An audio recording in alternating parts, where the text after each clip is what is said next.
Hello everybody, and welcome back to my channel. I don't really know why I'm whispering, but I guess it's because I associate whispering with story time. Whoa! You guys know that I absolutely love Jurassic Park. I'm a huge diehard Jurassic Park fan. Absolutely love the movie. And no exception, obviously, is the original book by Michael Crichton. This is hands down one of my favorite books I've ever read. Not just because, I love Jurassic Park. Well, it probably is because I love Jurassic Park so much. So growing up, Dennis Nedry's death scene really stuck with me. It really traumatized me. I was so scared of it that the Dilophosaurus scared the bejesus out of me. But long story short, I ended up loving the Dilophosaurus, and it's definitely one of my favorite dinosaurs ever. So I'm joined here with some of my Dilophosaurus friends who are very tame. They won't harm you, so don't worry, you can come close. That was really stupid. I don't know why I said that. Dennis Nedry's death, how it was described here in the book, it is different, and it is, in my opinion, much more gory, and it would have been cool if they did it like they did in the book, but I understand why they didn't do the death in the book. So today I thought it'd be fun to just kind of read Dennis Nedry's little snippet there of how he died, because I think it's really interesting. So I'm not going to read you the entire chapter. I'm just going to read you a little bit before he dies. But one thing was for sure, he couldn't stay out in the park any longer, or his absence would be noticed. Nedry started back, heading toward the glow of the car's headlights. He was drenched and miserable. He heard the soft hooting cry once more, and this time he paused. I'm trying to do the sounds for you. That hadn't really sounded like an owl, and it seemed to be close by, in the jungle somewhere, off to his right. As he listened, he heard a crashing sound in the underbrush, then silence. He waited, and heard it again. It sounded distinctly like something big, moving slowly through the jungle toward him. Something big, something near. A big dinosaur. Get out of here. Nedry began to run. He made a lot of noise as he ran, but even so, he could hear the animal crashing through the foliage and hooting. It was coming closer. Stumbling over tree roots in the darkness, clawing his way past dripping branches, he saw the jeep ahead, and the lights shining around the vertical wall of the barrier made him feel better. In a moment, he'd be in the car, and then he'd get the hell out of here. He scrambled around the barrier, and then he froze. The animal was already there, but it wasn't close.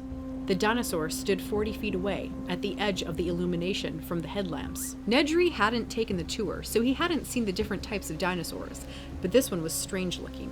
The 10-foot-tall body was yellow with black spots, and along the head ran a pair of red V-shaped crests. The dinosaur didn't move, but again gave its soft, hooting cry. Nedry waited to see if it would attack. It didn't. Perhaps the headlights from the jeep frightened it, forcing it to keep its distance, like a fire. The dinosaur stared at him, and then snapped its head in a single swift motion. Nedry felt something smack wetly against his chest. He looked down and saw a dripping glob of foam on his rain-soaked shirt. He touched it curiously, not comprehending. It was spit. The dinosaur had spit on him. It was creepy, he thought. He looked back at the dinosaur and saw the head snap again, and immediately felt another wet smack against his neck, just above the shirt collar. He wiped it away with his hand.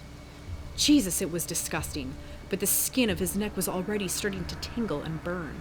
And his hand was tingling too.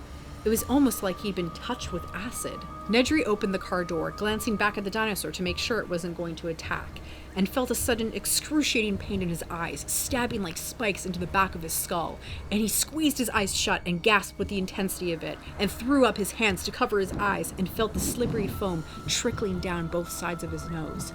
Spit. The dinosaur had spit in his eyes. Even as he realized it, the pain overwhelmed him, and he dropped to his knees, disoriented, wheezing. He collapsed onto his side.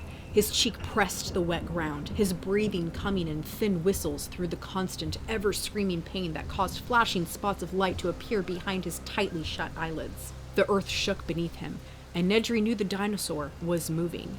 He could hear its soft hooting cry. And despite the pain, he forced his eyes open, and still he saw nothing but flashing spots against the black. Slowly, the realization came to him. He was blind. The hooting was louder. As Nedry scrambled to his feet and staggered back against the side panel of the car, as a wave of nausea and dizziness swept over him. The dinosaur was close now. He could feel it coming close. He was dimly aware of its snorting breath, but he couldn't see. He couldn't see anything, and his terror was extreme. He stretched out his hands, waving them wildly in the air to ward off the attack he knew was coming. And then there was a new searing pain, like a fiery knife in his belly, and Nedry stumbled, reaching blindly down to touch the ragged edge of his shirt, and then a thick, slippery mass that was surprisingly warm. And with horror, he suddenly knew he was holding his own intestines in his hands. The dinosaur had torn him open. His guts had fallen out. Nedry fell to the ground and landed on something scaly and cold. It was the animal's foot. And then there was a new pain on both sides of his head. The pain grew worse, and as he was lifted to his feet, he knew the dinosaur had his head in its jaws, and the horror of that realization was followed by a final wish that it would all be ended soon. Wow, isn't that so incredibly scary and tense?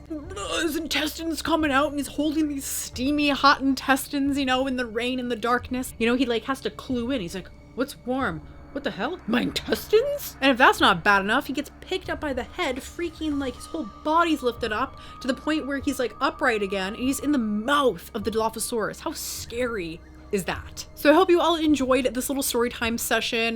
Definitely go pick yourself up a copy. You know, there's nothing like a good old-fashioned paper book, you know. You can take it anywhere you want. Well, I guess you can take ebooks and stuff wherever you go to, but there's nothing like a good old-fashioned copy of the book. And also, you can display it just like that when you're done. So in the comments down below, guys, please let me know what your favorite scene in Jurassic Park is. As much as I hate Dennis Nedry's death scene, it was so traumatizing for me, but because it was so traumatizing, it's one of my favorite scenes. So please remember to like, comment, and subscribe. I come out with new videos every week. Come check me out on social media and help support the channel on Patreon. So thank you guys so much for watching, and stay legendary.